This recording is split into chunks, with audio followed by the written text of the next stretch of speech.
আসসালামু আলাইকুম বন্ধুরা, আজকের আপডেটে আপনাদেরকে স্বাগতম। কুষ্টিয়া দেউলতপুর জেলায় মর্মান্তিক দুর্ঘটনায় প্রাণ হারিয়েছেন দুই যুবক।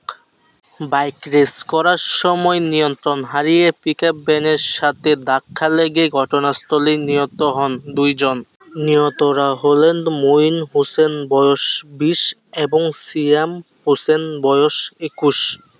শুক্রবার সন্ধ্যায় তারা বন্ধুদের সাথে বাইক রেসে অংশ নেন এবং 12 মাইল এলাকায় পৌঁছানোর সময় একটি পিকআপ ভ্যানের সঙ্গে ধাক্কা লেগে নিহত হন দুইজন।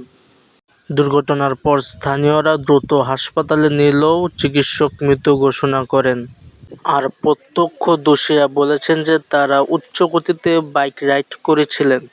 সড়কে বাইক রেস নিজের নয়, অন্যদেরকেও ক্ষতি করে। এই ধরনের বেপরোয়া বন্ধ করতে হবে। সবার উদ্দেশ্যে বলছি যে রাস্তায় বাইক রেস নয়, নিরাপত্তা আগে। আরও আপডেট পেতে চ্যানেলটি সাবস্ক্রাইব করে পাশে থাকবেন। ধন্যবাদ।